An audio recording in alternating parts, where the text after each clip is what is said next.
Sa susunod, te, pakiayos naman yung inuutos ko sa'yo. Pati dito sa bahay hindi ka masyado naglilinis. Alam mo naman na sinabi ko sa'yo na hindi pwede sa maraming alikabok ang anak ko. Tapos nitong nakaraan, may mga nakita akong upos ng sigarilyo. Hindi ba ang usapan natin hindi ka pwede manigarilyo dito sa bahay dahil bawal yun kay Red? Kasama yun sa kontrata natin na pinirmahan mo. Nagyoyosi lang naman ako, ma'am, kapag wala po si Red. Saka naglilinis po ako ng bahay, ma'am. Minsan po talaga kailangan ko rin magpahinga. Alam niyo naman po na may edad na rin ako, di ba? Alam ko naman po ang mga pinirmahan ko nun sa kontrata natin. Sadya lang po talaga na minsan, kailangan ko talagang tumigil muna sa paglilinis dahil baka kapag pinilit ko ang sarili ko, hindi ko kayanin.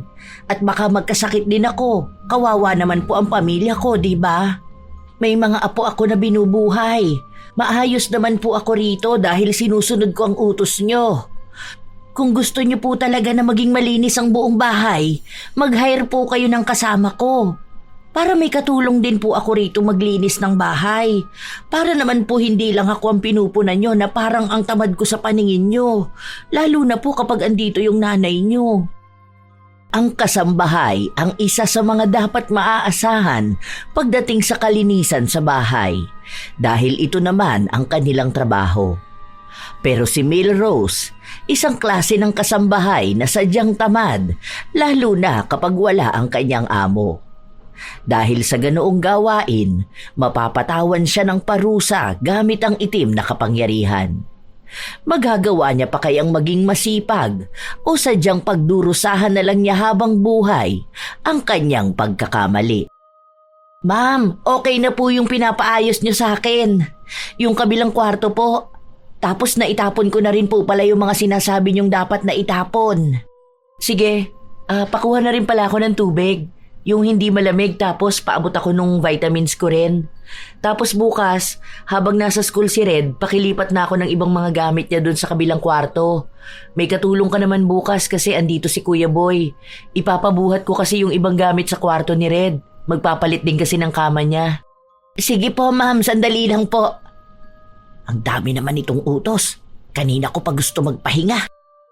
Halos 3 buwan pa lang si Milrose sa bahay ng kanyang amo na si Geraldine. Sa loob ng bahay, 2 lang ang kasama niya. Ang amo at ang 8 taong gulang na anak nitong si Red. Ang sabi ni Geraldine, halos 3 taon na rin simula nung maghiwalay sila ng asawa niya. Wala naman talaga siyang balak na kumuha ng kasambahay pero dahil masyado na siyang naging abala sa trabaho, kailangan niya ng maglilinis ng bahay at ng mag-aasikaso ng pagkain ng anak niya. Lalo na at pasukan na. Hindi naman si Milrose ang nag-aasikaso sa bata dahil bago pumasok sa trabaho si Geraldine, siya ang nag-aasikaso sa anak at ang naghahatid dito papasok. May sunduri namang sasakyan si Red kapag uuwi na. At kapag naman nasa bahay ang bata, responsable naman ito kahit na nasa murang edad pa lamang. Kaya ang tanging kailangan lang gawin ni Milrose ay ang mapanatiling malinis ang kapaligiran, lalo pat may hika ang bata, kaya hindi ito pwedeng masyadong mapunta sa maalikabok na lugar. Isang araw, habang mag-isa lang sa bahay si Milrose, hindi siya agad kumikilos dahil nakahiga lang siya sa sofa habang nanonood sa kanyang cellphone. Nakakatawa naman to. Hala, ayan na. Hala. Tuwang-tuwa siya sa kanyang pinapanood kaya hindi pa niya magawang maglinis ng bahay. Alam niya kung anong oras uuwi ang amo. At 1 oras bago ito umuwi, saka lang siya maglilinis para maabutan na talagang may ginagawa siya. Pero buong maghapon siyang nakatambay at nanonood lang o kaya ay natutulog. Hindi rin niya masyadong nililinisan ang buong bahay kahit na ang utos sa kanya ay dapat walang magiging tambak na kahit anong pwedeng magdala ng alikabok sa bahay. Bukas din ang aircon para hindi siya mainitan. Hindi naman ganun kayaman si Geraldine, pero sapat naman ang kita niya para kahit paano ay mabigyan ng maayos na buhay ang anak.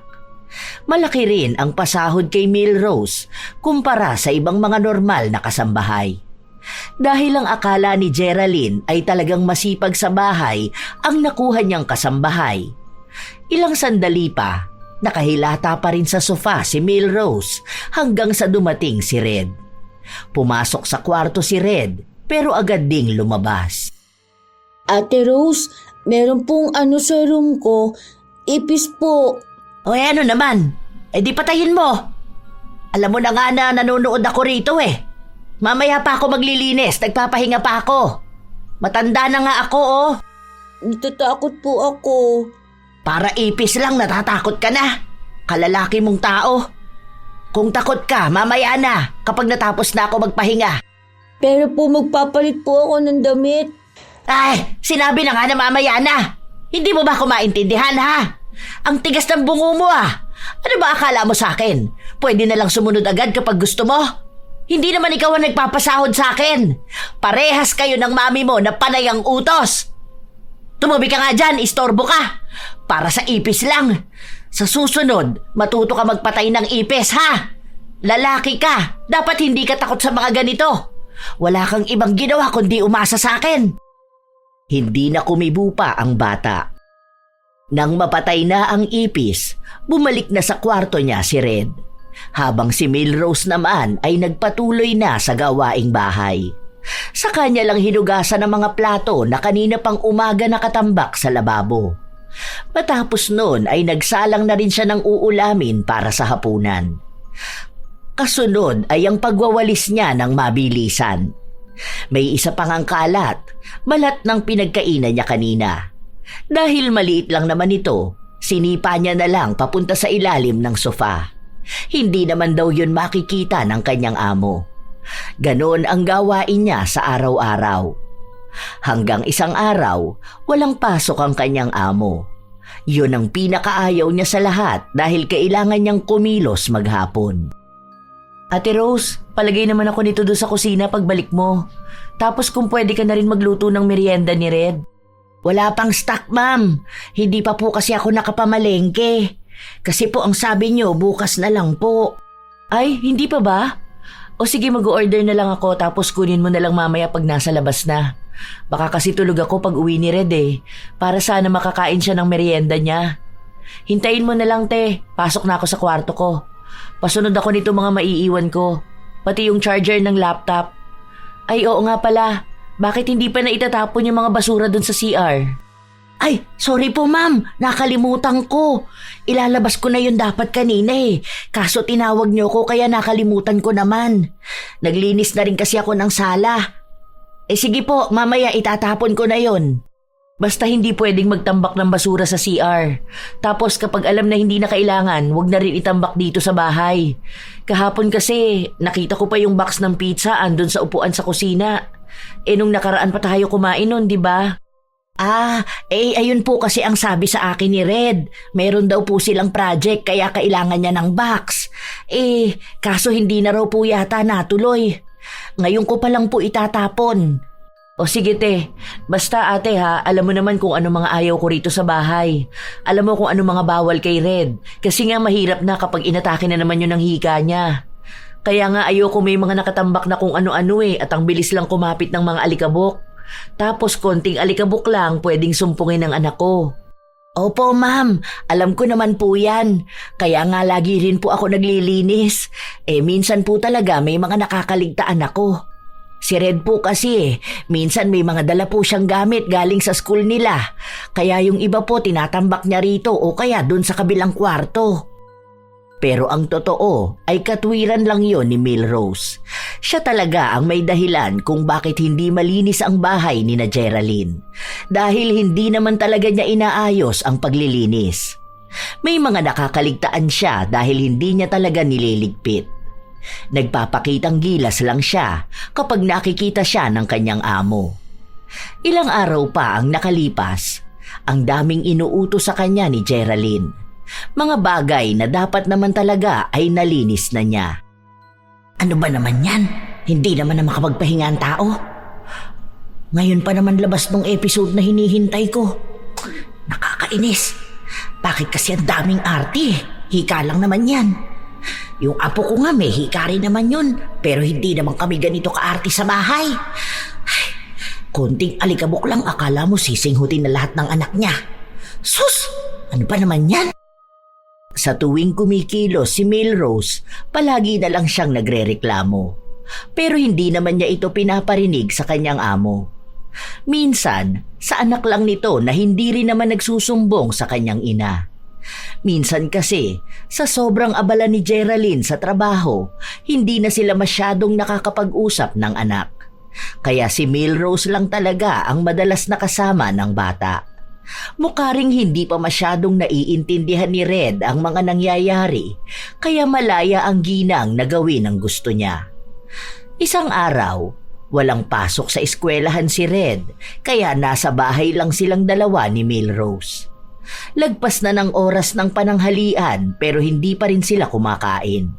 Hanggang sa nagtanong na si Red. Ate, nagugutom po talaga ako. Ang sakit na po ng tiyan ko. Mamaya na nga, last episode na to oh. Kumain ka na lang ng kahit na ano dyan. Wala pa akong gana magluto. Pagkatapos nito, iinitin ko na lang yung ulam natin kaninang umaga.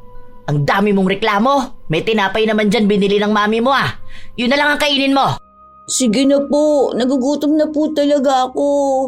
Bahala ka dyan sa buhay mo. Kung gusto mo, kumain ka na doon. Kaya mo naman na sigurong magsandok ng pagkain mo. May ulam doon sa lamesa nakatakip. Tingnan mo na lang kung hindi pa yun sira. Kapag mabaho na, panis na yon. Doon ka na nga. Dito na ako sa nakakakilig na part ng pinapanood ko. Istorbo ka dyan. Hindi na lang kumibo ang bata. Nagpunta ito sa kusina at kumain. Habang si Milrose nakaupo lang sa sofa habang nanonood pa rin ng paborito niyang palabas. 3:00 na ng hapon nung naisipan niyang kumilos dahil nakakaramdam na rin siya ng gutom.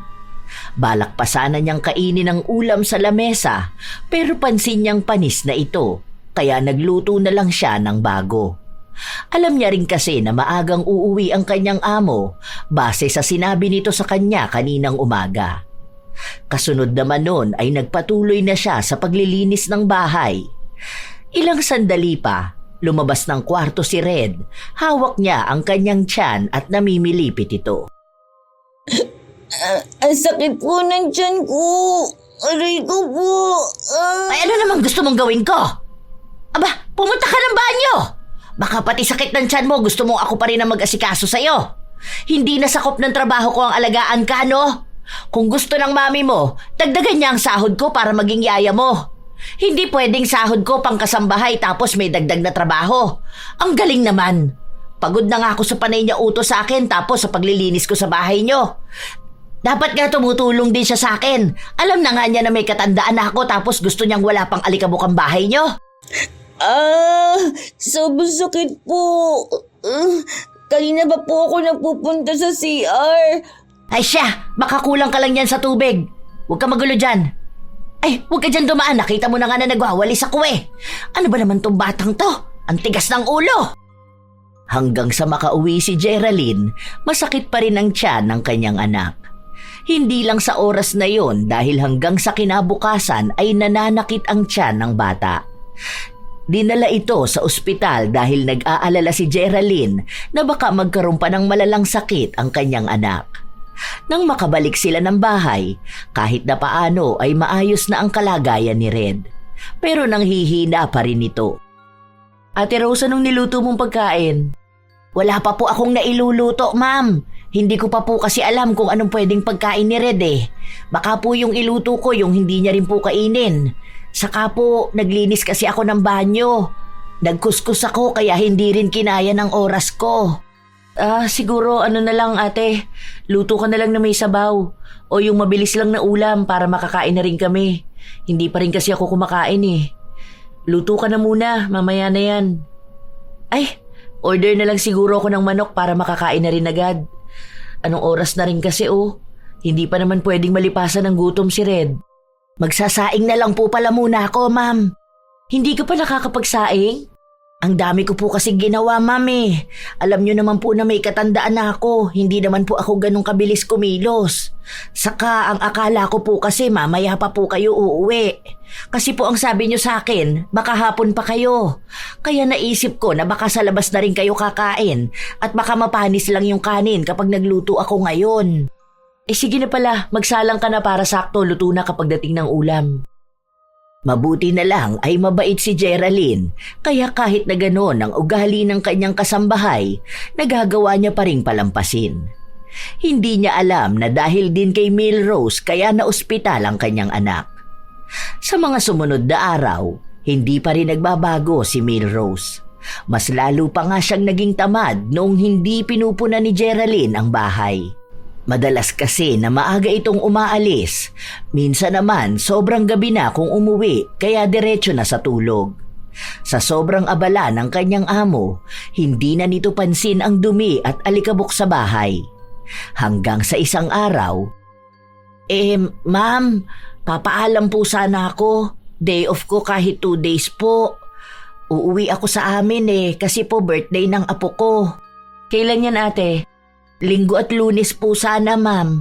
Saka po, mag-cash advance po sana ako. O sige, bukas na lang, wala akong cash ngayon. Bago ka umalis, pakilaban na muna yung mga damit ni Red. Wala na yata siyang uniform ngayon. Pauna ko na sa'yo yung mga yon ha, kasi ang dumi ng suot niya kahapon. May ginawa ata sa school nila kaya ganun ang nangyari sa uniform niya. Saka pala, bakit hindi ka nagpa-plancha ng mga damit? Di ba nung nakaraan ang sabi ko sa'yo pakiplansya yung damit na gagamitin ko para sa meeting namin? Pagtingin ko nakasampay lang, ako pa ang nagplansya. Ay, alin po ma'am? Yung kulay blue po ba? Yung green na polo. Ay, hala, yung blue po ang naplansya ko ma'am. Akala ko po kasi yun ang tinuro nyo. Ay, sorry po. Kahit anong kulay pa. Ang sabi ko, yung mga ginagamit ko sa office, gusto ko planchado mga yon, di ba? Pero hindi mo naman ginagawa. Pagkatapos mong laban, isasampay mo na lang. Pati uniform ni Red. Parang minsan hindi malinis ang pagkakalaba. Inaayos ko naman po yun, ma'am. Baka po kasi dahil nga sa makulit ang anak nyo sa school. Pero sige po, lalagyan ko ng extra na oras ko mga damit po. Kahit wag na po ako magpahinga. Kasi po, alam nyo naman nagawa ko rito lahat sa bahay. Pagkatapos ko magluto, maglilinis naman po ako. Siguro kung hindi mo kaya, kahit isang beses sa isang linggo ka na lang maglaba. Isasalang lang naman yun dahil bumili naman ako ng automatic. Kahit isang araw ilaan mo sa mga damit namin. Ayoko kasi talaga ng marumi ang sinusuot ng anak ko. Ano na lang ang sasabihin ng mga nanay na makakakita sa kanya? Na masyado akong pabayang ina? Ayaw mo naman palang may sasabihin sa iyo ang iba eh. Sana ikaw ang gumagawa ng ganyang trabaho. Sa akin mo inaasa lahat. May sinasabi ka ba, ate? Ay wala po ma'am. Binibilang ko po yung ginagawa ko kung anong araw pwede ako maglaba. Siguro po kapag Miyerkules na lang po. Sige te, basta yung sinabi ko sa'yo ha. Gusto ko malinis lahat. Salamat ate. Pakuha na rin pala ako ng charger ko na iwan ko sa sala. Nang lumabas ng kwarto ng amo si Milrose, hindi maipaliwanag ang kanyang mukha. Iniisip niya pa lang ang pinapagawa sa kanya ng amo para bang pagod na agad siya. Inaabuso nitong amo ko ang karapatan ko Panay utos sa akin pero wala namang dagdag na sahod. Kung tutuusin, pwede ko siyang ireklamo niya na. Parang sinabi niya na huwag ako magpapahinga. Anong gusto niya? Puro lang ako trabaho. Tapos pagkuha man lang ng charger, kailangan pang iutos sa akin. Para naman naging baldado dahil lang sa nakakuha ng kasambahay. Ay, bahala siya. Madalas naman siyang wala sa bahay kaya makakapanood pa rin ako. Kasambahay naman ako, hindi nila ako alipin. May karapatan pa rin ako magtrabaho kung kailan ko gusto. Wala naman siya magagawa kapag nireklamo ko siya. May batas naman sigurong magtatanggol sa mga kasambahay na gaya ko. Kahit na ilang beses nang pinagsabihan ni Geraldine si Milrose, hindi pa rin niya ginagawa lahat. Kapag may inuutos sa kanya, lagi niyang sinasabi na huwag masyadong marami dahil nga isa lang siya nakasambahay at may katandaan na siya. Minsan pa nga na dumalaw ang ina ni Geraldine sa bahay at pinagmamasdan ang trabaho ni Milrose. Pinuna rin ang itsura ng bahay. Ito rin ang nakakita ng mga kalat na isinisiksik niya lang sa kung saan. Pero napapalusutan naman yun ni Milrose at sinasabi niya na si Red talaga ang may gawa nun dahil ang mga bata mahilig magsiksik ng mga pinagkainan kung saan-saan. May napansin din ang ina ni Geraldine na mga langgam. Dahil doon ay napagsabihan si Milrose. Ito naman, papansin masyado. Hindi naman siya ang amo ko. Akala mo siya nagpapasahod sa akin. Bumibisita lang naman siya rito. Nakakainis. Ang daming pinupuna. Ay siya kaya maglinis dito. Tingnan mo, kapag ako nainis sa babaeng to, sasagutin ko talaga yan. Di siya umayos dyan. Walang magawa si Milrose dahil hindi naman niya basta pwedeng sagutin ang ina ng kanyang amo dahil baka mawalan pa siya ng trabaho. Sinunod na lang niya ang mga utos nito at ang mga pinapalinis sa kanya. Hanggang sa umuwi na rin ito kinagabihan. Pero hindi pa rin pwedeng magpahinga si Milrose dahil andoon naman na ang tunay niyang amo. Kaya nung gabi na matutulog na siya, pagod na pagod siya. At dahil doon, binawi niya ang pahinga kinabukasan. Buong araw talaga siyang walang ginawa kahit na ang magluto. Hapon naman na nung umuwi si Red at gagabihin ang kanyang amo. Sinabi rin sa kanya na magluto na lang siya ng ulam na sapat lang sa kanilang dalawa dahil hindi naman doon kakain si Geraldine. Ano pong ulam? Magluluto na lang ako ng tosino. Pero mamaya na ha, last episode na to. Bawal daw po ako dyan, sabi ni Mami. Ang arte naman. Pwede ka niyan. Isang beses lang naman eh. Hindi ka naman kakain palagi. Kailan ka ba huling kumain nun? Diba last month pa? Ang OA lang kamo ng mami mo. Masama daw po yun sa kalusugan eh. Ay, mas masama naman kung hindi ka kakain, di ba? Mas masama kung malilipasan ka. Kaya kung may kakainin ka, kainin mo. Bawal-bawal ka dyan. Dalawa nga lang tayo. At sabi naman ng mami mo, lutuin yung para lang sa ating dalawa. Tinatamad ako magluto. Hindi ko alam kung anong pwedeng ulamin. Kaya pwede na yon. O kung gusto mo, mag-itlog ka na lang. Huwag ka maarte. Maraming kabataan ang hindi nakakakain kaya magpasalamat ka na lang. Buti nga inaasikaso pa kita eh. Kahit na hindi naman kasama sa trabaho kung alagaan ka. Yung apo ko nga hindi ko maalagaan dahil nandito ako sa bahay nyo. Kung makapagsalita si Milrose sa bata, para bang kasalanan pa nila kung bakit siya nagtatrabaho roon. Galing si Milrose sa kabilang bayan. Halos 2 oras ang biyahe niya makauwi lang sa kanila. Nung una, dapat ay uwian siya. Yon ang gusto niya pero nag-aalala si Geraldine dahil nakakapagod ang biyahe. Kaya ang naging usapan na lang nila ay 1 beses sa 1 linggo walang pasok si Milrose at pwede siyang umuwi sa kanila. Libre naman ang bahay at pagkain. Kaya wala siyang binabayaran na kahit magkano. Buo niyang nakukuha ang sahod at minsan ay may sobrang bigay sa kanya si Geraldine, lalo kung may pakisuyo sa kanya na sinasabi niyang labas na sa trabaho niya. Pero kahit na ganon, hindi pa rin nawawala sa kanya ang pagrereklamo na para bang hindi niya pinili na mangamuhan at maging kasambahay. Ginagawa lang naman niya yon para tustusan ang pangangailangan ng kanyang mga apo na hindi kayang sustentuhan ng mga magulang nito dahil walang mga trabaho. Ilang araw pa ang nakalipas, dumating ang 2 araw na uuwi si Milrose sa kanyang pamilya. At nagbigay pa ng mga lumang damit ni Red si Geraldine para ibigay sa apo niya. Tingnan mo to, kasya sa'yo to apo. Ang ganda, di ba? Buti na lang binigay yan ni Ma'am. Matagal ko na yan nakikita doon sa kwarto ng anak niya eh. Marami pa nga yan, kaso hindi naman binigay sa akin yung iba. Hindi pa raw kasi niya maharap na tingnan yung mga damit na hindi ginagamit ng anak niya eh. Grabing pagod ko doon sa trabaho ko. Paano? Hindi naman kasi naglilinis yun. Talagang inaasa na lang sa akin lahat. Mano sana eh, na kapag nakakita siya ng kalat o wala siyang pasok sa trabaho, magwalis man lang sana siya, di ba? Hindi naman sobrang yaman. Ano lang, sakto lang. May 4 na kwarto yung bahay, tapos naka-aircon yung sala nila. Hindi naman mansyon ang bahay pero ang arte. May hika kasi yung anak nun. Hindi raw pwede kahit alikabok. Para namang mamamatay agad anak niya kapag may alikabok ang bahay nila. Naghahanap nga ako ng batas na magsasabi na hindi pwedeng abusuhin ng pagtatrabaho ng kasambahay para hindi ako laging pagod. Hanggang sa bahay nila, walang ibang ginawa si Milrose kundi ang magreklamo kung ano-anong pinagsasasabi niya sa mga nakakausap niya.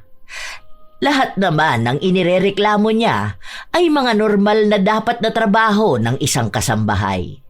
Kahit na nasa bahay nila ang ginang, ganun din naman ang ginagawa niya. Mas naging pagod pa nga siya sa pag-aasikaso sa pamilya niya kaysa sa pagtatrabaho. Mas marami pa ang pahinga niya sa bahay ni na Geraldine kaysa sa pahinga niya noong wala siyang pasok. Ilang araw pa ang nakalipas, bumalik na ulit siya sa kanyang trabaho. Noong wala siya, ang nakasama raw ng bata sa bahay ay ang lola nito na wala raw ibang ginawa kundi ang magdaldal sa mga kalat. Naglinis daw ito at ang daming alikabok. Kaya galit na galit ito kay Milrose at sinabi nga raw na palitan na siya sa trabaho. Buti na lang ay si Geraldine na lang ang nagpaliwanag na baka hindi lang yun agad nakita dahil bago nga raw umalis ang kasambahay, ang pinaasikaso sa kanya ay ang mga damit nila. Malinis naman ang bahay ngayon. Hindi na muna ako magtatrabaho dahil pagod ako sa biyahe. May ulam pa naman dyan para mamaya pag uwi ni Red. Marunong naman pala maglinis Ibig sabihin, kaya na nila yan. Para naman hindi rin ako masyadong napapagod. Lalo na at may katandaan na rin ako. Ay naku, makanood na nga muna. Buong hapon na hindi kumilos si Milrose. Halos natapos na niya ang kanyang pinapanood. Ganun siya ng halos 3 araw. Inaasikaso niya lang ang bahay at mga kalat kapag alam niyang nandyan si Geraldine. Okay na to. Hindi naman kailangang malinis na malinis tong bahay niya. Kung gusto pa niya maging sobrang linis, abay dapat kumuha pa siya ng isang katulong pa. Hindi yung ako lang ang kikilos lahat. Saka na yung pagtupi ng damit ng anak niya. Dapat nga tinuturuan yung bata na yun Ay, oo. Tama. Ako nga ang magtuturo sa bata na yon para naman matulungan ako kapag andito sa bahay. Nang magkaroon naman ng silbi. Pinuntahan ni Milrose si Red sa kwarto nito. Tulog ang bata pero ginising niya ito at inutusan na magtupi ng mga damit niya. Pagkatapos daw nun, tuturuan niya rin ang bata na maghugas ng plato. Ayan, hugasan mo lahat yan, pati yung rice cooker. Hindi po ako marunong.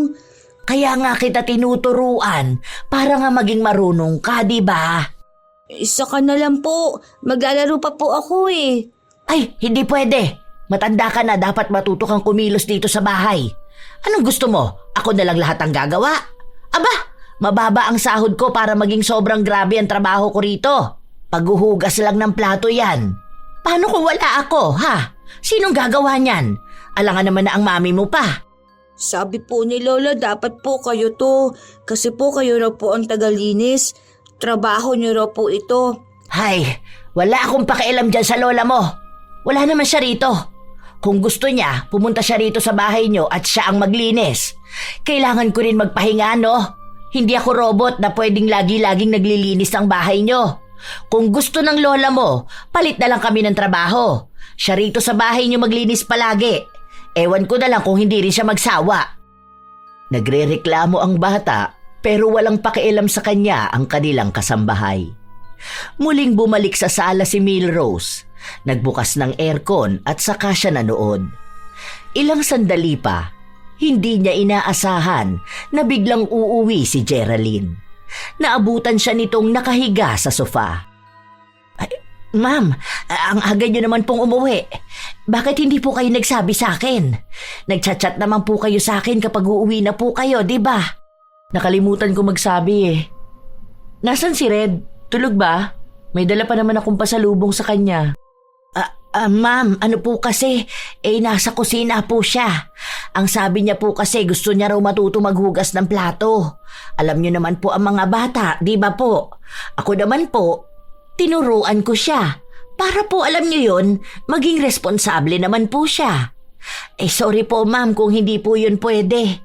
Inaalala ko lang po ang magiging kinabukasan niya. Wala namang problema ron, pero bawal kasi yun masyadong mapagod eh. Bukas pa ang aircon, tapos bukas yung bintana. Baka mamaya ang taas na ng bills niyan. Bukas pa yung TV, wala naman yatang nanonood. Naglilinis po kasi ako ng bintana, ma'am. Kanina po nandito si Red, kaya po nagbukas ako ng aircon. Sabi niya po kasi naiinitan siya. Sandali po, tatawagin ko lang siya ha. Nawili na po ata doon sa kusina. Nagmadali naman si Milrose na magpunta sa kusina. Dahil ayaw niyang maabutan ng amo ang pinapagawa niya sa anak nito. At para hindi rin agad na makapagsumbong ang bata. Hoy! Psst, bilisan mo. Tama na yan. Andyan ang mami mo. Huwag kang magsusumbong sa kanya, ha? Kapag nagsumbong ka, naku, aawayin talaga kita kapag wala siya. Sige na, pumunta ka na doon. Umayos ka, ha? Tayo lang ang madalas na magkasama. Yari ka talaga sa akin. Palaging tinatakot ni Milrose ang bata. At dahil nga bata pa ito, madali siyang nasisindak.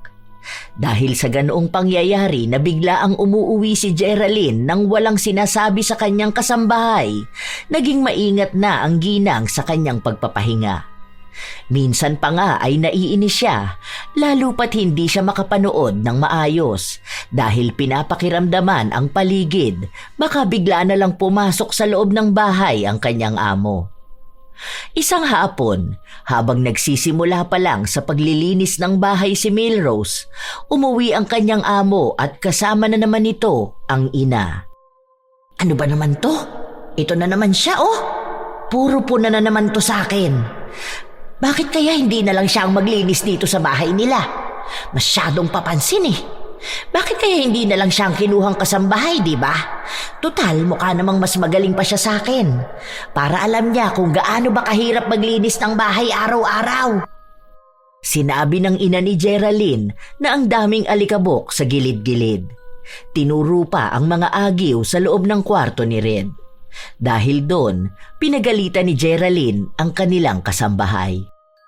Di ba Ate Rose, ang sabi ko sa'yo dapat laging walang alikabok sa loob ng kwarto ni Red?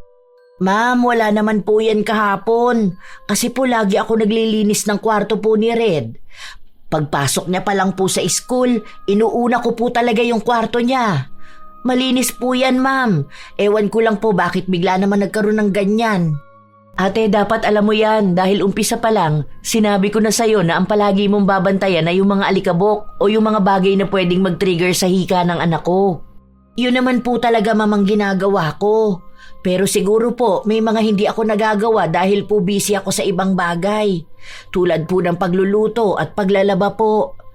Ma'am, isa lang naman po kasi ako rito sa bahay niyo. Itong air purifier, nilinisan mo na bang filter? Every 2 to 4 weeks to ha? Ginawa ko na po yan last week, ma'am. Kahit po tingnan nyo yan, malinis pa po yan. Bakit may mga tambak na namang gamit dito?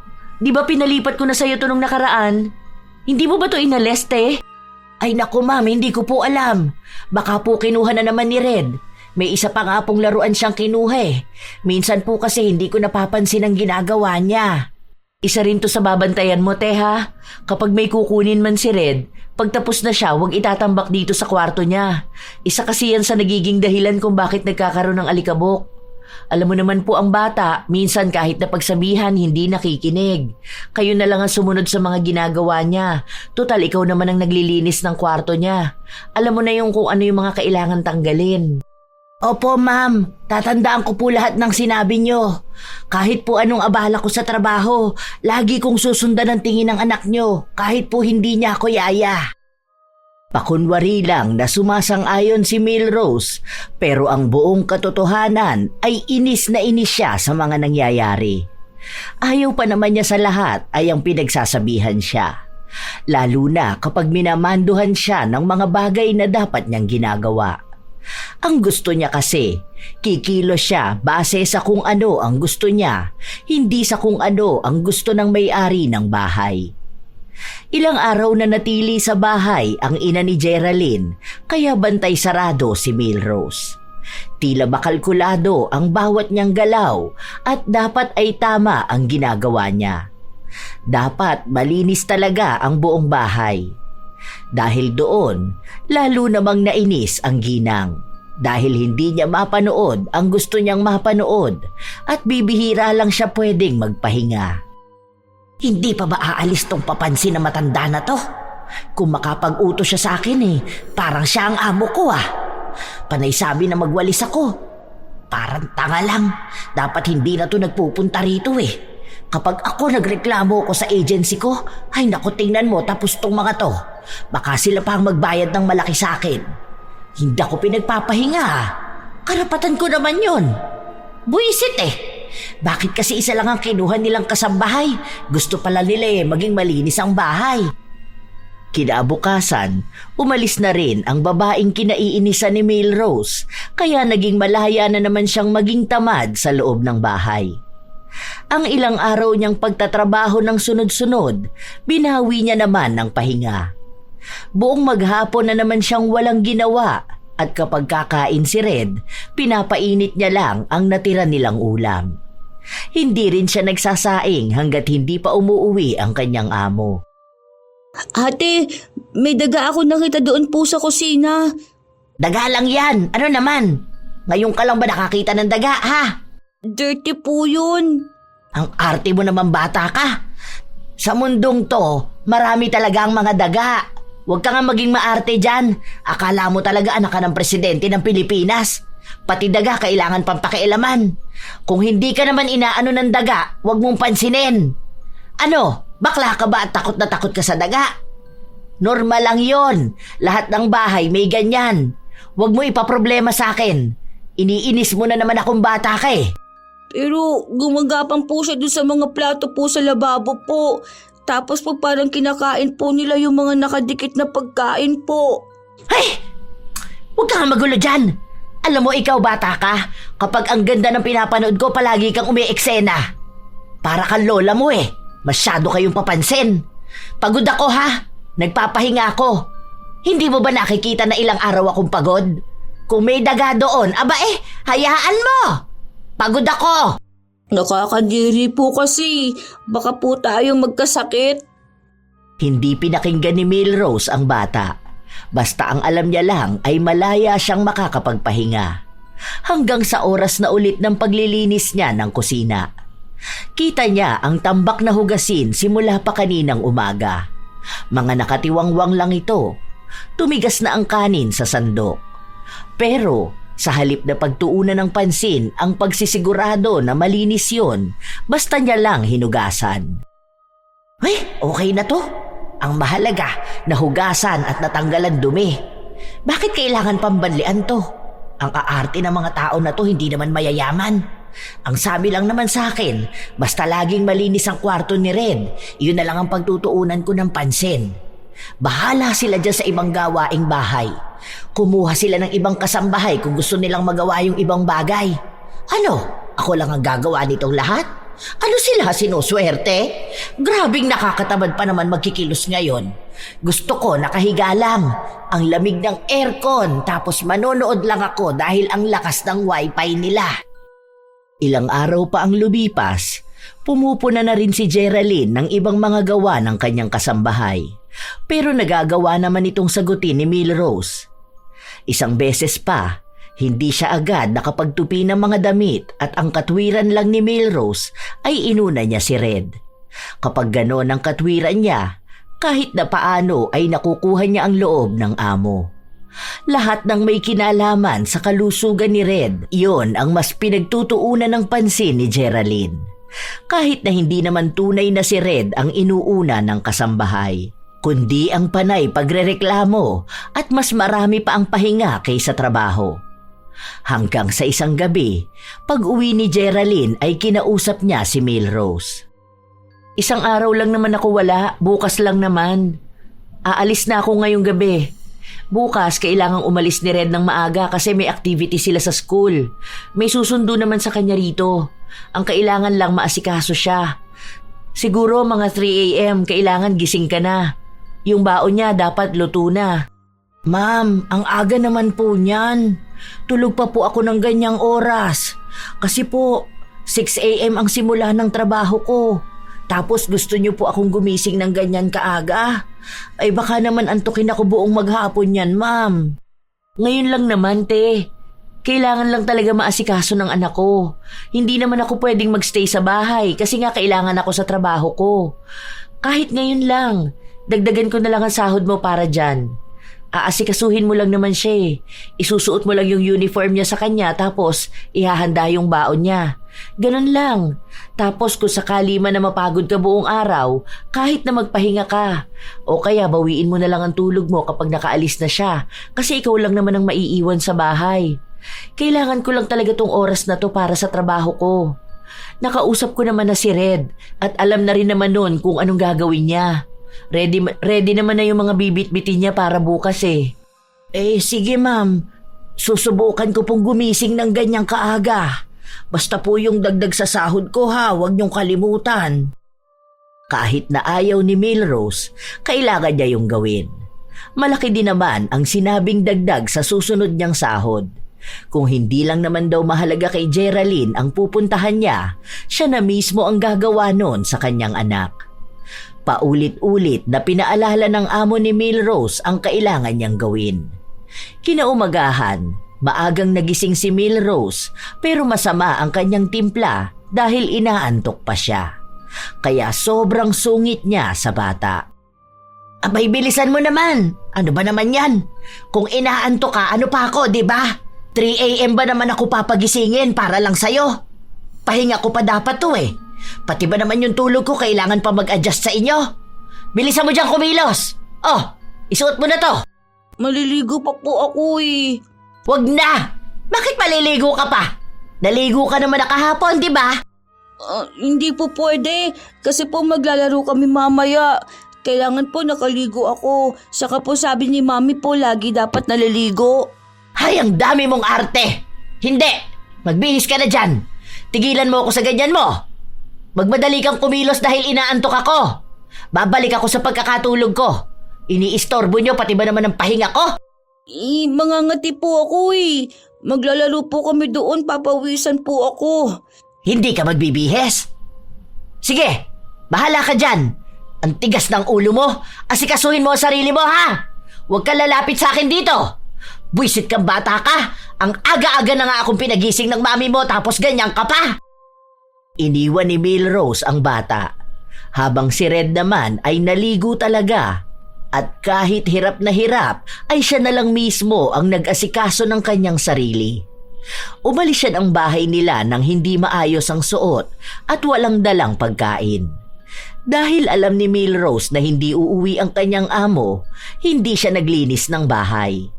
Nakahilata lang siya sa sofa habang nanonood. May pagkain din siyang inihanda para sa kanyang sarili at kung darating man si Red, sa kanya na lang pag-iisipan kung anong pwede niyang ipakain sa bata. Habang nasa kalagitnaan na siya ng kasarapan sa panonood, natigilan siya matapos na makitang tumatawag ang kanyang amo. Ay, eto na naman. Kapag talaga ako nagpapahinga, ang hihilig mang istorbo. Ano ba naman to? Nasa malayo na nga, kailangan pang alamin kung anong ginagawa ko sa bahay. Buisit! Ang hirap naman ito maging amo. Huwag niya sabihin na may iuutos na naman siya sa akin. Baka lalo lang ako mainis sa kanya. Hello po, ma'am. Bakit po kayo napatawag? Kumusta si Red, te? Ay, okay naman po, ma'am. Nasa school pa po siya. Kanina pa naman po siya umalis. Pinaghanda mo ba siya ng pagkain? Anong ulam ang pinabaon mo? Nagluto po ako ng giniling na may patatas, ma'am. Tapos nagpabaon din ako ng prutas po sa kanya. Ang sabi niya, okay naman na raw po yun. Kumain na din po siya bago siya umalis. O sige te, maglinis ka na lang muna dyan sa bahay. Tapos yung mga basura, palabas ako ha. Ngayon daw darating ang truck ng basura. Para hindi na yan nakatambak dyan sa atin. Okay po, ma'am. Sige po.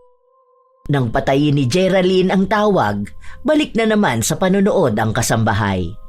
Ang mga sinabi niya kanina ay hindi totoo. Wala siyang pagkain na pinabaon sa bata.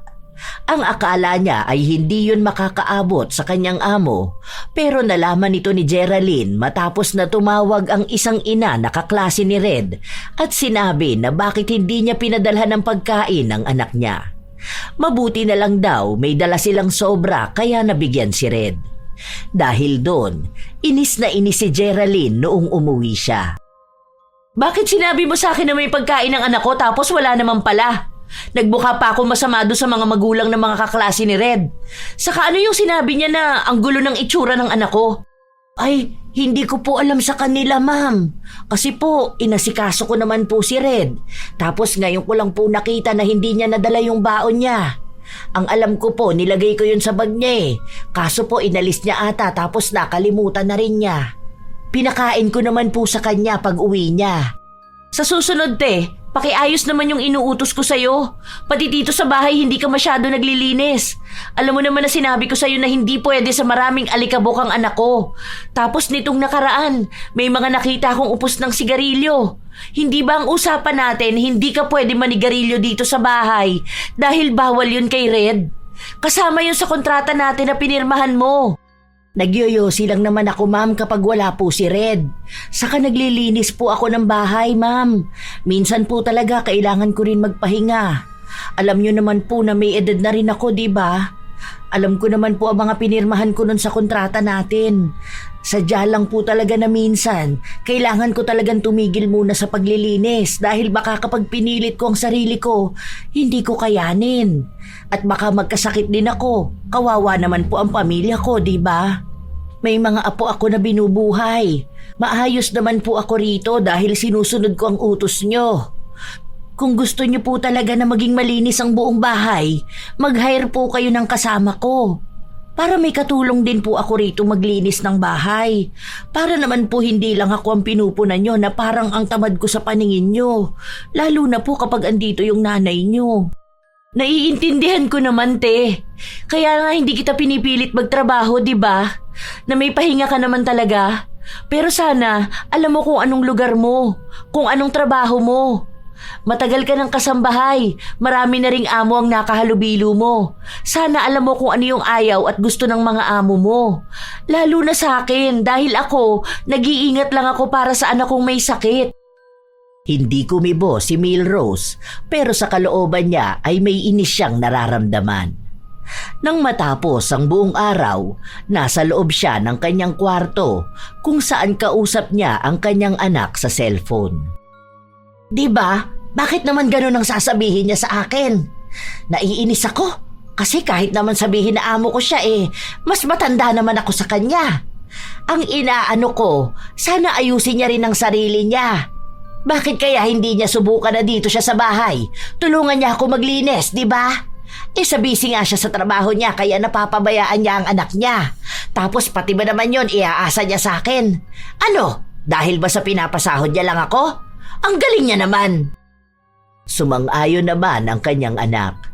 Kahit na hindi naman kinuwento ni Milrose ang ginawa niya. Para kasi sa mga anak niyang binubuhay niya, siya lang palagi ang tama. Kung sasalungat sila sa sinasabi niya, natatakot sila na baka hindi na siya magbigay ng pera. Kaya kahit na may mali siya, wala ni isa sa pamilya niya ang handang magtama sa kanya. Kahit paulit-ulit na lang na ibang tao ang sinisisi niya sa pagiging tamad. Ito pa ha, pati ba naman yung kasiyahan ko na pagyoyosi kailangan pa niyang sitahin? Ano, porkit ba't andito ako sa kanila, ang gusto niya kontrolado niya rin ang buhay ko? Aba, hindi naman pwede yun. Pwede ko siyang ireklamo nito sa agency ko. Ang pagiging reklamador at tamad ni Milrose ang dahilan kung bakit siya natanggal noon sa dati niyang pinapasukan. Nahuli kasi siya ng kanyang amo na buong maghapon walang ginagawa at tuwing sahod ay mahilig siyang bumali. Minsan, kapag inuutusan siya, matagal pa bago niya gawin. Kasama na yon sa kanyang record, kaya walang kumukuha sa kanya. Sadyang hindi lang yon nakita ni Geraldine dahil nagmamadali rin siya noong araw na pipili siya ng kasambahay. Nakita niya kasi na ilang dekada na rin kasambahay si Milrose, kaya umasa siya na maayos itong magtrabaho. Hanggang sa nagpatuloy ang pagiging tamad ni Milrose. Minsan, kahit na umuwi na ang kanyang amo, ang dami pa ring kalat ng bahay. Kung hindi pa yon sisitahin, hindi pa niya lilinisin. Isang araw, naabutan ni Geraldine na nakatambak ang mga plato sa lababo. Ate Rose, pwede bang pagkatapos kumain maghugas ka na agad ng plato? Huwag naman ganun na itatambak pa sa lababo. Alam mo naman na ayoko ng ganun, di ba? Tingnan mo, tutong na yung mga kanin na nakadikit sa kutsara. Tapos hindi man lang isalansa ng maayos ang mga hugasin. Ang sakit sa mata makakita ng ganun. Gagawin ko po sana kanina yan, ma'am. Kaso nga lang po, bigla naman po sumakit ang mga kamay ko. Nagpahinga po ako saglit. Kaso po, nakita ko marumi ang kwarto ni Red, kaya po naglinis ako. Ang tagal ko po, kasi nga po, itinaas ko pa yung kama. Baka po kasi marami ng alikabok sa ilalim. Tapos, nagpalit ako ng sapin ng higaan niya. Sige pala, hugasan mo na yan tapos banlian mo lahat ha. Alam mo naman na allergic ako sa dumi. Matapos yung sabihin ni Geraldine ay umalis na rin siya dahil pagod siya buong maghapon. Kinabukasan, walang pasok si Geraldine kaya nanatili siya sa loob ng bahay. Kung saan nagpapakitang gilas na naman si Milrose para ipakita na ang dami niya talagang ginagawa. Pero ilang sandali pa ay narinig ni Milrose na may kausap sa cellphone ang kanyang amo. Mukhang naghahanap ito ng bagong kasambahay. Ang buong akala niya ay magdadagdag ng tao sa bahay, pero ang totoo ay naghahanap na ng kapalit niya. Nalaman niya lang ito matapos na magsabi sa kanya ang kanyang agency. Nangamba siya na mawalan ng trabaho at baka mahirapan na naman siyang makahanap ng bagong amo. Kaya kinausap niya si Geraldine. Ma'am, sige na po. Huwag niyo naman po akong paalisin dito. Kailangan po ng pamilya ko ng tulong ko eh. Ako lang po ang may maayos na trabaho para sa kanila. Ang babata pa po ng mga apo ko. Kung mawawalan po ako ng trabaho, baka po sila hindi makapag-aral. Sige na, ma'am. Ano po bang ginawa kong mali kaya gusto niyo akong alisin? Pansin ko kasi na hindi maayos ang trabaho mo, Ate Rose. Kita ko yung mga damit namin, hindi maayos ang paglalaba mo. Tapos ang dami ko nakikitang kalat sa bahay. Sa mga sulok-sulok. Tapos madalas ka mo na pagod ka. Baka kasi dahil tumatanda ka na rin. Naaawa naman ako sa'yo pero kasi hindi mo na kaya ang trabaho mo. Baka magkasakit ka rin. Ang kukunin ko na lang yung mas bata pa. Ma'am, sige na po. Huwag naman po sana ganito, ma'am. Parang awaan niyo na po. Pangako, aayusin ko po ang pagtatrabaho ko. Huwag niyo lang po akong palitan. Pinapangako ko po sa inyo na hindi po kayo magsisisi na ako po ang kinuha niyong kasambahay. Nadaan ni Milrose ang kanyang amo sa pag-iyak niya rito. Kaya hindi natuloy ang pagpapalit ng kasambahay. Para makuha ulit ang loob ni Geraldine, nagpakita ng kasipagan si Milrose. Inayos niya ang paglalaba ng mga damit, ang buong bahay at sinigurado niyang walang makikitang mali ang kanyang amo. Hindi niya kasi akalain na nagmamasid lang si Geraldine. Ang buong akala niya kasi ay hindi nito napapansin ang kanyang katamaran dahil lang sa hindi siya nito pinagsasabihan. Nakuha nga ulit ng ginang ang tiwala ng kanyang amo. Hanggang sa nakampante na naman siya. Kaya balik na naman siya sa kanyang pagiging tamad. Ilang araw pa ang nakalipas habang wala si Geraldine. Nakatambay lang ang kasambahay habang kanina pa nagpapausok ng kanyang sigarilyo. Kaya napalabas ang bata sa kanyang kwarto. Ate Rose, pwede po wag po kayo magganyan? Mag-ano? Huwag ako magyosi? Bakit mo ba pinapakialaman ang kasiyahan ko, ha?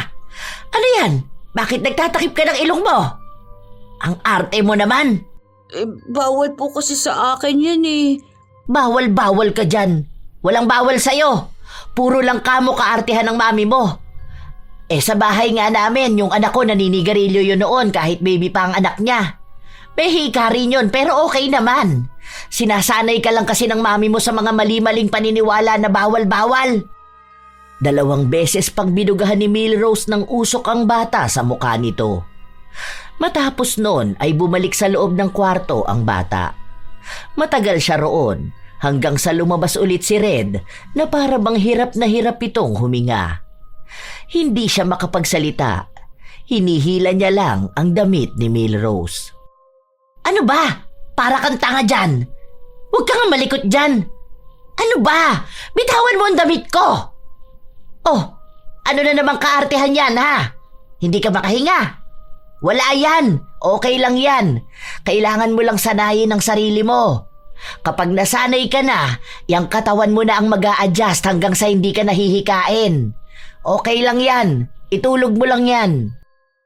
Hinayaan lang ni Milrose ang bata hanggang sa nahimatay ito sa kanyang harapan.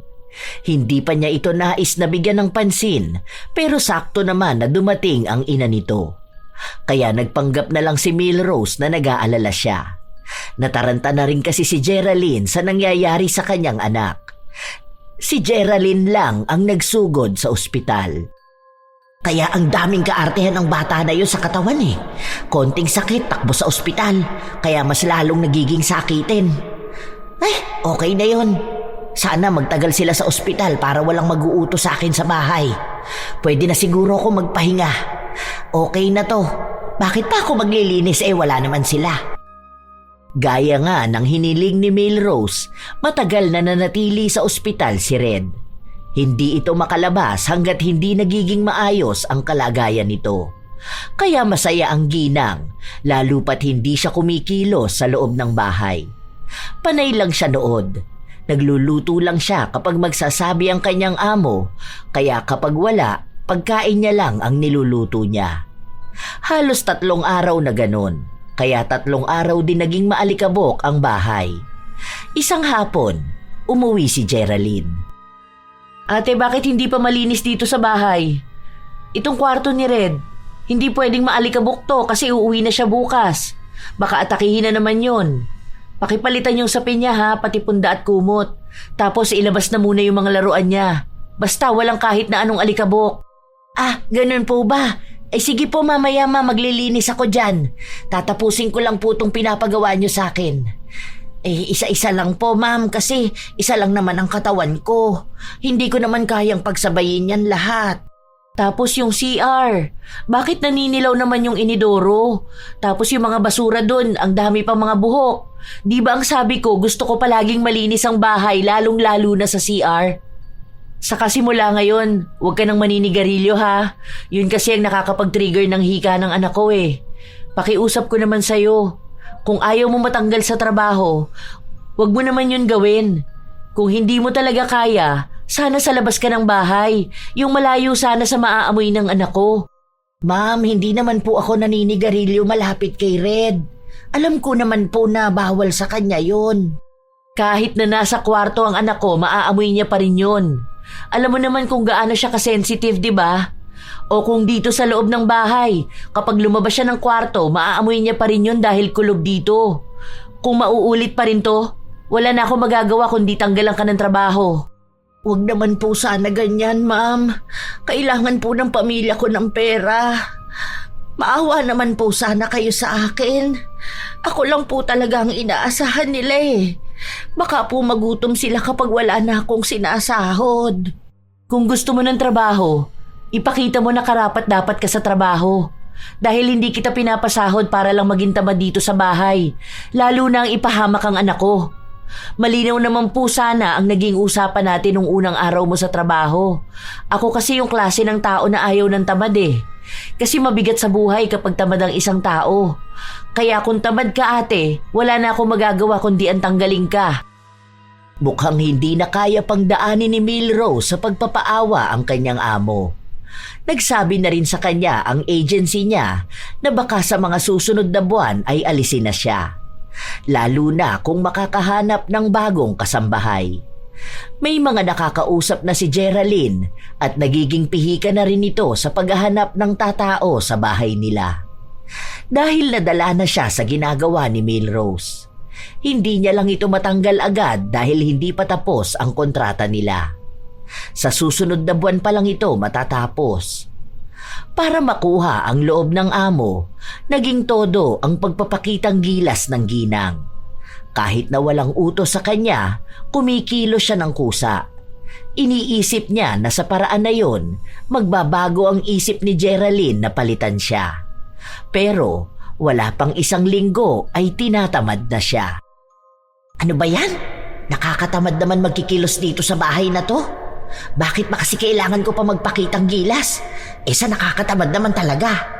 Ay, bakit kasi hindi pa rin madaan sa pagpapaawa ang babae na yun eh?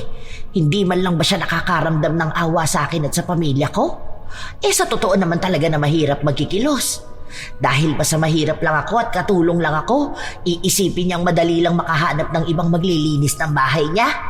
Akala naman niya magtatagal ang bagong kasambahay na yun. Panigurado ako, tatamarin din yun. Sa mga araw na lumipas, wala na talagang pag-asa si Milrose na manatili sa bahay ni na Geraldine. Sinasabihan na siya nito na 2 linggo na lang siya sa bahay dahil darating na ang bagong kasambahay. Dahil doon, mas lalo namang naging tamad si Milrose. Hindi na talaga siya naglilinis ng bahay. Hinahayaan niya ang mga tambak na hugasin. Kung hindi pa siya pagsasabihan, hindi siya kikilos. Pero bago siya kumilos, halata naman sa kanya na tamad siya. Kapag may utos sa kanya, nagrereklamo siya palagi. Hanggang sa isang araw, bigla na lang siyang nagkasipon. Barado ang kanyang ilong. Yung last na sahod mo, isasabay ko na sa last day mo. Nakausap ko na yung agency mo. Total yun na rin ang end of contract mo rito sa bahay. Hindi ka man lang po ba naaawa sa akin, ma'am? Sa ganito ko pong edad at sa estado po ng buhay ko. May awa naman ako pero hindi sa lahat ng oras. Kalusugan ng anak ko nakasalalay. Ibig sabihin nun pati buhay niya. Isa pa, hindi naman ako masamang amo. Kapag kailangan ng pamilya mo ng pera, kahit hindi pa sahod, nagbibigay naman ako, di ba? Kapag naman gusto mong umuwi sa inyo, ayos lang naman sa akin. Kapag masama ang pakiramdam mo, walang problema kung magpapahinga ka. Pero sana alam mo rin kung anong trabaho mo. Binayaran kita bilang kasambahay. Ang ibig sabihin lang nun, kumilos ka bilang kasambahay. Kung tatamarin ka lang palagi, baka siguro dapat hindi ka na magtrabaho. Hindi naman po ako tamad, ma'am. Sadya lang talaga na minsan, hindi ko kayang magtrabaho. Hindi ko na yun kasalanan, ate. Basta pinagbigyan na kita ng 1 taon, tama na yun. Hindi pwedeng nagbabayad ako ng tama para sa taong stress lang din naman ang ibinibigay sa akin sa bahay ko. Kung hindi nyo na kaya, huwag nyo napilitin ang sarili nyong magtrabaho. Kung kailangan ng mga apo nyo, huwag nyong gawing tamad ang mga anak nyo. Silang pagtrabahuhin nyo. Kahit na umiiyak si Milrose, walang naging simpatya sa kanya ang amo. Sinabi lang sa kanya nito ang paalala na aalis na siya dahil may nakita ng mas maayos kesa sa kanya. Habang lumilipas din ang araw, hindi pa rin naaalis ang tila ba nakabara sa ilong ni Milrose. Hindi siya makahinga kung hindi siya hihinga sa kanyang bibig. Ang akala niya ay normal lang itong sipon na mawawala kapag ininuman niya ng gamot. Pero hindi. Dahil noong nalaman ni Geraldine na binugahan niya ng usok ng sigarilyo si Red at hinayaan niya lang ang bata kahit humihingi ito ng tulong sa kanya, ay pinakulam niya si Milrose. Alam ni Geraldine na mali ang ginawa niya, lalo pat matanda na ang gagantihan niya. Pero paraan niya yon para iparana sa ginang kung ano ang pakiramdam ng isang tao na nahihirapang huminga. Ay, ano ba naman ito? Bakit babarado tong ilong ko? Nagsuog na ako, hindi pa rin nawawala. Ang hirap nito, natutuyo ang lalamunan ko kapag laging nakabuka ang bibig ko. Buisit naman hindi pa ba ito matatanggal? Bakit kaya nagbara tong ilong ko? Baka kasi ang dumi ng bahay nila at ako ang naglilinis ng alikabok. Nagkasakit na ako, tapos aalisan pa ako ng trabaho. Ay, hindi naman ito makatarukan. Pwede ako magsampa ng kaso nito sa amo ko. Gustong kasuhan ni Milrose si Geraldine pero hindi pumayag ang agency na tulungan siya. Dahil baka sa halip na si Geraldine ang makulong ay siya pa. Lalo na at ang daming reklamo sa kanya mula pa doon sa mga nauna niyang amo. At wala rin naman siyang perang gagamitin niya panlaban. Hanggang sa dumating na ang araw na kailangan na niyang umalis. Ma'am, okay lang po ba na bukas na lang ako umuwi sa amin? Malakas po ang ulan. Tapos, masama po ang pakiramdam ko. Tapos, barado pa ang ilong ko. At nahihirapan akong huminga kapag po inuubo ako. Sige, wala namang problema sa akin. Kahit bukas ka na umuwi kapag maayos na ang panahon. Ma'am, baka naman may chance pa ako. Kung noong wala kang ang sakit, hindi ka na makapagtrabaho ng maayos. Ngayon pa kaya? Tingnan mo nga sa bibig ka na humihinga tapos inuubo ka pa. Magpahinga ka na lang, Ate Rose, para naman makauwi ka na bukas. Ma'am, sige na po.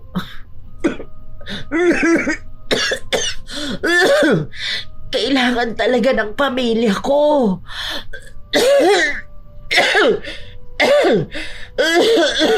Kung kailangan pala ng pamilya mo, bakit nagsayang ka ng opportunity? Nabigyan ka na ng trabaho kahit na ganyan na ang edad mo tapos hindi mo pa inayos ang trabaho mo. Sana sa susunod kung sakali man na may kukuha pa sa'yo bilang kasambahay, ipakita mo na dedikado ka sa trabaho mo. Mabait naman ako sa'yo pero hindi na ako sasagad pa sa kabaitan ko. Maayos kitang pinatapos ng kontrata. Kahit pwede na ako mag-file ng reklamo sa katamaran mo. Iniisip ko na para kahit paano makapag-ipon ka para may pera kang maiuwi sa bahay nyo. Basta sana sa susunod na trabaho mo huwag ka ng ganyan. Ma'am, hindi naman po ako tamad. Kahit kailan po hindi ako naging tamad. Sadya naman pong hindi maalikabok tong bahay nyo pero gusto nyo palagi na lang ako maglinis. Nakakapagod naman yun kung araw-araw kong gagawin, hindi ba? Teka, sambahay ang kinuha mong trabaho. At araw-araw ang bilang ng sahod mo sa akin. Alam mo na sobrang sensitive ng anak ko.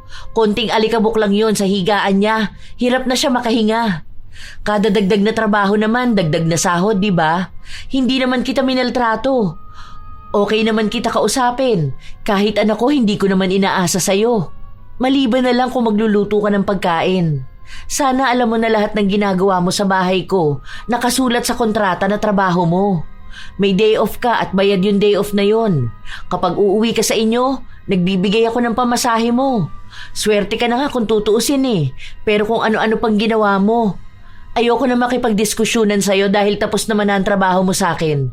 Yun na lang yun. Hanggang doon na lang yun. Good luck na lang sa susunod mong papasukan. Kahit na ganon, hindi pa rin nakarinig ng paghingi ng tawad si Geraldine mula sa kanyang dating kasambahay. Pinipilit pa rin ni Milrose na wala naman talagang masama sa ginawa niyang maging tamad. Hanggang sa tuluyan na siyang umalis sa bahay ni na Geraldine. Pagka-uwi niya sa kanila, hindi pa rin nawawala ang pagiging barado ng kanyang ilong.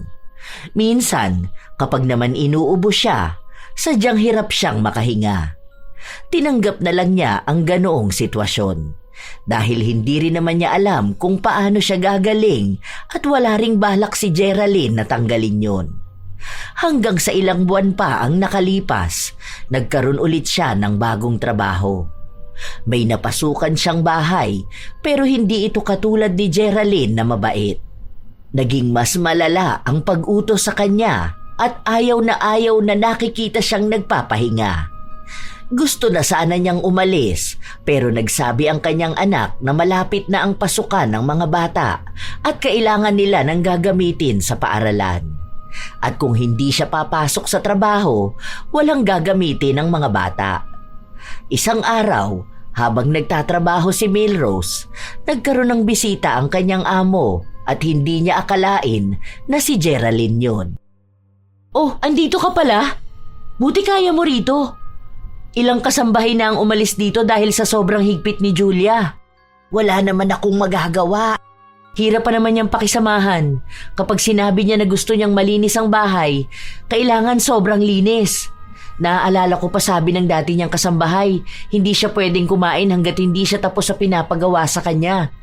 Hirap talaga makahanap ng maayos na amo. Katulad din ng mahirap makahanap ng maayos na kasambahay. Katulad nga ng sinabi ni Geraldine, naging mahirap kay Milrose ang makisama sa bago niyang amo.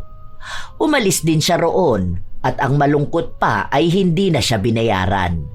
Wala siyang habol dahil wala naman na siya sa agency. Kusa na lang siyang nakakakuha ng mga taong naghahanap ng kasambahay, pero wala na siyang makita na kasing ayos ni Geraldine. Lahat ng mga amo na nakakasalamuha niya ay sobrang hihigpit. May iba pa na hindi nagpapasahod ng tama. Maliit lang din ang bigay sa kanya dahil nga sa matanda na siya at nagiging sakitin pa. Hindi na kasi naaalis pa ang problema niya sa paghinga. Nagiging malala rin ito sa tuwing maninigarilyo siya o kaya ay mausok ang paligid. Dahil nga sa bibig na lang siya humihinga, hirap na siya sa kanyang buhay. Doon lang siya labis na nagsisi. Kung hindi niya lang sana sinayang ang pagkakataon na maging amo si Geraldine, hindi sana siya hirap humanap ng mapapasukan. Kung naging maayos siya noon at hindi naging tamad, marahil ay may matino siyang trabaho. Pero alam niya, kahit na ano pang pagsisisi niya, wala na siyang magagawa. Hindi na niya kailanman maibabalik ang magandang oportunidad na sinayang niya dahil lang sa katamaran. Ika nga, nasa huli talaga ang pagsisisi. Maraming tao ang nakakalimot sa halaga ng kanilang tungkulin, lalo na kung ito'y paulit-ulit na gawain o tila nakakasawa. Ang pagiging kasambahay ay hindi simpleng trabaho lamang. Ito ay isang tungkuling nangangailangan ng tiyaga, malasakit at dedikasyon. Hindi ito para sa mga taong tamad o walang pusong maglingkod. Dahil sa bawat araw na lumilipas, ang kasambahay ay nagiging sandigan ng tahanan. Ngunit sa kasamaang palad, sadyang may mga kasambahay na nakakalimot ng kanilang tungkulin. Sa halip na maging maaasahan, sila pa ang nagiging pabaya. Madalas nakikita ang mga gamit na hindi maayos, mga gawaing hindi tinatapos at mga utos na laging may reklamo. Palaging sinasabi na hindi sila alipin kahit na simpleng bagay lang naman ang gagawin nila na bahagi naman ng kanilang trabaho. Minsan pa, inuuna ang cellphone kaysa trabaho at kapag nahuli sa gawain, magdadahilan na lang. Hindi nila naiisip na bawat kilos ng katamaran ay may kapalit. Pagkawala ng tiwala, respeto at minsan ng kabuhayan mismo. Isang marangal na trabaho ang pagiging kasambahay. Pero aminin man natin, ito talaga ang isa sa nakakapagod na trabaho. Kaya hindi ito maaari sa mga taong ayaw kumilos at tatamad-tamad. Naway sa anumang trabaho, makitaan ng kasipagang gawin ang tunay na tungkulin. Dahil tandaan na ang katamaran ay magdadala lamang ng kahihiyan at pagsisisi, ngunit ang kasipagan ay magbubunga ng respeto, tiwala at magandang kinabukasan. Katulad na lamang ng kasabihan na kung ano ang itinanim mo sa iyong gawain, yun din ang iyong aanihin sa iyong buhay. Tunay naman mga apo na nakakapagod ang maglinis ng bahay o kumilos, pero sadyang ang mga kasambahay ang isa sa mga inaasahan na maging katuwang sa gawaing bahay. Pero mukhang may mga kasambahay rin talaga na tamad. May nakilala na ba kayong ganito mga apo? Nakaranas na rin ba kayong makasalamuha ng taong katulad ni Milrose? Kung ganon, maaari nyo bang ibahagi sa amin para naman aming mabasa? At naway may natutunan kayo mga apo sa ating bagong kwento ngayon. Shout out sa ilan sa mga masusugid na tagapakinig ng mga istorya ni Lola Telang.